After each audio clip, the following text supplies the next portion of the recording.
brujas en los árboles.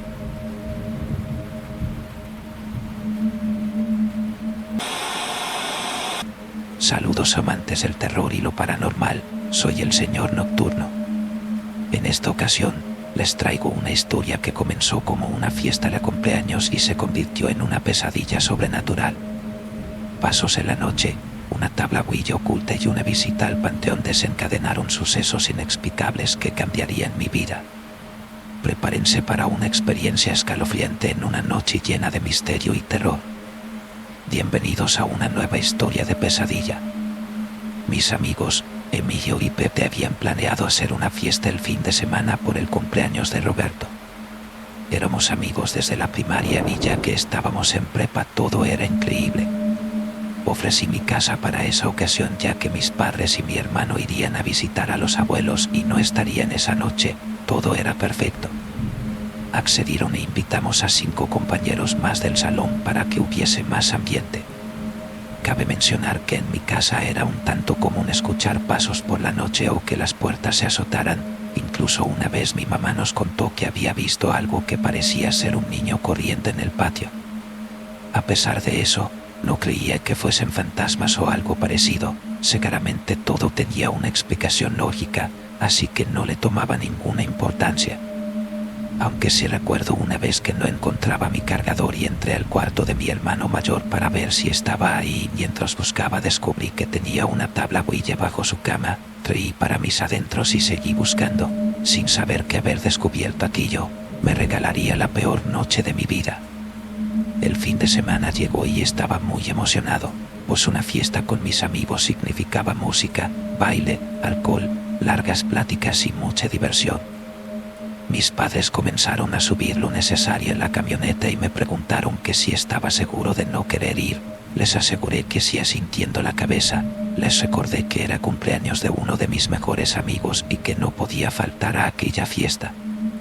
No insistieron más, me dieron algo de dinero y un beso en la frente. Me despedí de ellos y al escuchar cómo la camioneta se alejaba me aventé al sillón suspirando de alivio, sin pensar que esto se convertiría en una historia de terror. Mi tranquilidad fue interrumpida unos minutos más tarde al escuchar la respiración agitada de alguien en el cuarto de mi hermano. Se escuchaba muy fuerte, definitivamente no era normal. Me sobresalté, pero traté de no pensar mucho en eso. Seguro había escuchado mal, además era de día y por lo que decían ese tipo de cosas no pasan con la luz del sol. Así que decidí olvidarlo y marcarle a Pepe para saber a qué hora llegarían y avisarle que ya se habían ido mis padres. Estaba a punto de tomar el teléfono cuando de repente escuché algo que fue imposible que no me helara la sangre. Alguien estaba diciendo mi nombre, se escuchaba claramente, Javier, Javier, era una voz que jamás había escuchado y que además cuando puse más atención parecía provenir del cuarto de mi hermano. No había nadie en casa, pero cada vez que pensaba en que no era real la voz, parecía escucharse más y más cerca. Se me puso la piel chinita y cuando noté que lo que provocaba aquel sonido estaba ya atrás de mí, el timbre sonó y al parecer eso hizo que aquella voz se esfumara en ese momento. Respiré profundamente y traté de calmarme, convencerme de que al estar solo ahí, mi mente me había hecho una mala jugada, pero no, mi historia de terror era real. Abrí la puerta y eran mis amigos, traían todo lo necesario para preparar la carne y 2 cajas de cerveza. Me puse muy contento y los invité a pasar, abracé a Roberto y lo felicité por su cumpleaños, le pedí que me esperara un minuto, fui corriendo a mi cuarto y le di en una bolsita su regalo. Me había costado ahorrar, pero sabía que ver la playera de su equipo favorito lo pondría muy feliz y no me equivoqué. El ambiente era cálido y empezamos a platicar. Después decidimos empezar a preparar la carne en el patio, sacamos la bocina y todos ayudamos. Preparamos todo lo necesario. Después de un par de horas todo quedó listo y llamamos a los demás para comenzar la fiesta.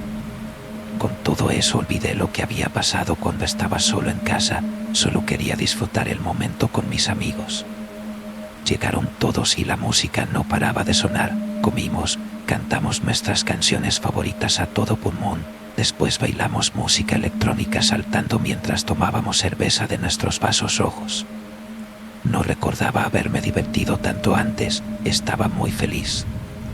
A medianoche, cuando todos ya estábamos lo suficientemente cansados, tomamos la decisión de bajarle a la música e ir adentro, pues empezaba a sentir frío en el patio.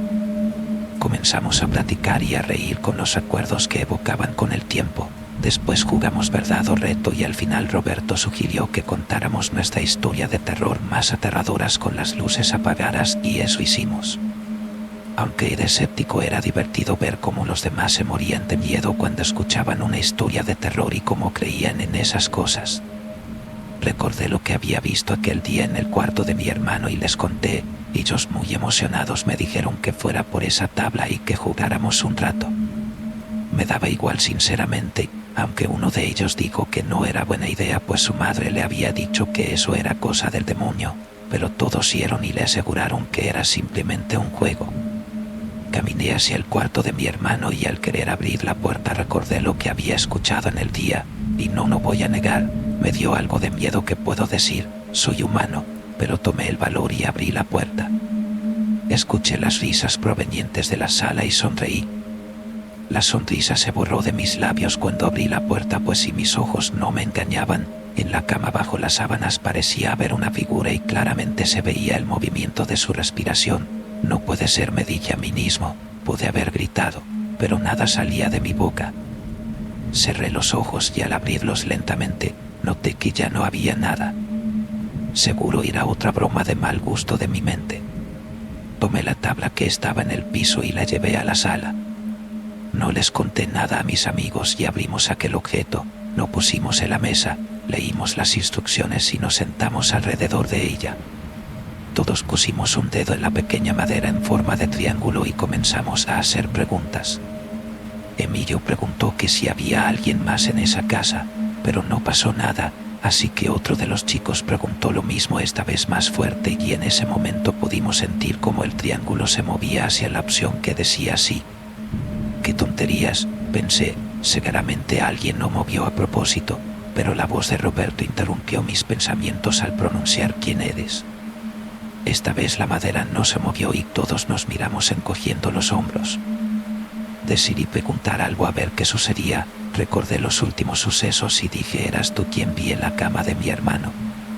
Y la respuesta solo fue el silencio.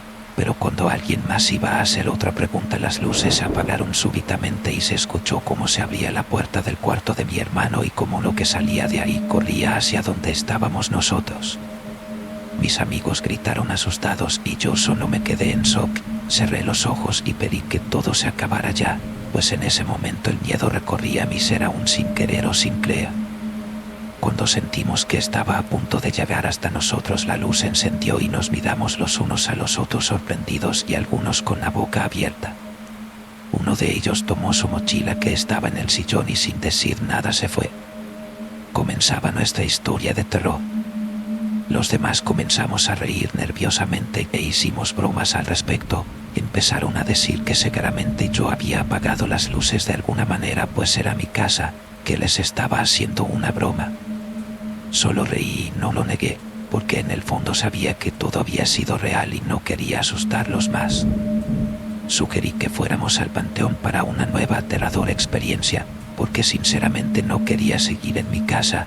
No quería quedarme solo en la madrugada ni seguir jugando la Ouija, así que quise verme valiente dando esa sugerencia. Roberto, muy emocionado, dijo que sí, que él nos llevaría en su coche, pues le encantaban esas cosas. Los demás no parecían muy convencidos, por lo que había pasado unos minutos antes, pero cuando les dije que solo había sido una broma mía, lo pensaron mejor y aceptaron. En el camino uno de ellos empezó a decir que había recordado que había escuchado que cuando se juega la Ouija se debe cerrar la sesión con una serie de pasos, porque si no, queda abierto un portal y pueden suceder cosas malas. Nos quedamos en silencio hasta que Emilio dijo que no pasaba nada, pues al regresar podíamos acabar el juego y todo estaría bien. Más tranquilos, aunque en silencio, seguimos el viaje, que duró aproximadamente 10 minutos. El panteón de la ciudad era muy grande, pues era el único ahí. Estaba cercado y muchas de las personas que conocimos alguna vez estaban ahí enterradas. Cuando llegamos nos dimos cuenta que había un guardia, Pensamos que sería difícil que nos dejara pasar y pienso que en el fondo todos queríamos que no nos permitiera el acceso, pero se portó muy amable. Le dijimos que íbamos por un proyecto de la escuela y nos dijo que no había problema, pero que al día siguiente le lleváramos algo de cenar y un refresco. Entramos pensando en hacer un recorrido rápido mientras contábamos más experiencias paranormales para después ir a nuestras casas y descansar, pues había sido un día bastante largo. La vibra de aquel lugar era muy extraña. Cada vez que nos adentrábamos más, todo parecía más oscuro. Las luces de nuestros teléfonos no llegaban muy lejos, así que los árboles de repente parecían gigantes deformes o figuras humanoides. Nuestras risitas nerviosas de repente resonaban por el lugar y al llegar a lo que parecía ser el medio del lugar, todo se tornó muy raro. Seguimos lentamente por los angostos caminos y hasta llegamos a pisar una que otra tumba sin querer. Nos sorprendió bastante ver a un gato negro ahí atravesándose entre nuestros pies al caminar y ronroneando. Quizá es la mascota del velador, pensamos, pero el corazón casi que se nos salía del pecho cuando nos dimos cuenta que el gato se paró en dos patas y comenzó a caminar así y a decir maldiciones hacia nosotros. No podíamos creerlo, parecía una pesadilla, parecía imposible. Uno de mis amigos empezó a tocarse el pecho y enseguida se desmayó. Tratamos de despertarlo, pero no funcionaba. Necesitamos salir de ahí y no podíamos dejarlo. El gato se alejó aún caminando en dos patas y sin dejar de gritarnos hasta que lo perdimos de vista. Después de unos minutos mi amigo reaccionó y al abrir los ojos y notar dónde estábamos se puso a llorar. Tratamos de calmarlo y explicarle que debíamos salir de ahí. Entendió y cuando lo ayudamos a pararse escuchamos algo que jamás podré olvidar. Eran carcajadas de mujer y no de una, sino de gran multitud. Volteamos a ver en todas direcciones y no pudimos ver nada, pero al alumbrar hacia los árboles estaban ahí. Mujeres con cabello largo, totalmente desnudas, flotando y con muecas queriendo imitar sonrisas en las que se podía notar que en lugar de dientes poseían colmillos gigantes. Gritamos con todas nuestras fuerzas y comenzamos a correr. Cada que alumbrábamos veíamos a más y más de ellas. Varias veces tropezamos con las tumbas, pero no nos importó, solo queríamos llegar a la salida. Después de llantos y gritos desesperados llegamos a la entrada donde nos encontró el vigilante. Nos preguntó que si estábamos bien al ver nuestros rostros pálidos y notar nuestra respiración agitada. No quisimos decir nada, le agradecimos y solo nos fuimos. Roberto manejó rápidamente y nadie dijo una sola palabra en el camino, pero tuve que romper el silencio al pedirle a Emilio que si podía quedarme en su casa, pues la verdad no quería ir a la mía y estar solo después de todo eso. Me dijo que sí, que podía dormir en el cuarto de huéspedes y mañana regresar a casa. Las pocas horas que sobraban de la noche no pude dormir porque escuchaba la misma respiración y a la misma persona decir mi nombre en distintas ocasiones. Lloré del miedo por un largo tiempo hasta quedarme dormido. ¿Cómo iba a ser escéptico a lo que me estaban mostrando todos mis sentidos? Concluí que seguramente todos esos ruidos y fenómenos inexplicables que estaban pasando en mi casa eran obra de la huilla de mi hermano y me arrepentí muchísimo de yo también haber jurado y de haberle contado a mis amigos que la había visto. Cuando regresaron mis padres les conté que habían pasado cosas raras, aunque omití lo de la tabla para no darle problemas a mi hermano y que no supiera que la tomé sin permiso, así que decidieron bendecir la casa y funcionó, aunque solo por pocos meses, ya que después los ruidos se escuchaban con más frecuencia y las pesadillas eran de todas las noches. Hasta que me casé y me fui de casa de mis padres todo paró, 10 años de tranquilidad. Pero cuento esto porque últimamente he soñado con aquellas mujeres y lo peor es que ayer vi a una de ellas en mi patio sonriendo de oreja a oreja. Espero y no sea una nueva historia de terror. Así concluye esta inquietante historia. Aunque no la viví en carne propia, espero que hayan disfrutado de esta escalofriante narración. El terror se esconde en los rincones más oscuros de nuestra imaginación y esta historia nos lo recuerda. Gracias por acompañarnos en esta aterradora travesía. Soy el Señor Nocturno y les deseo noches libres de pesadillas. Hasta la próxima, amantes del terror.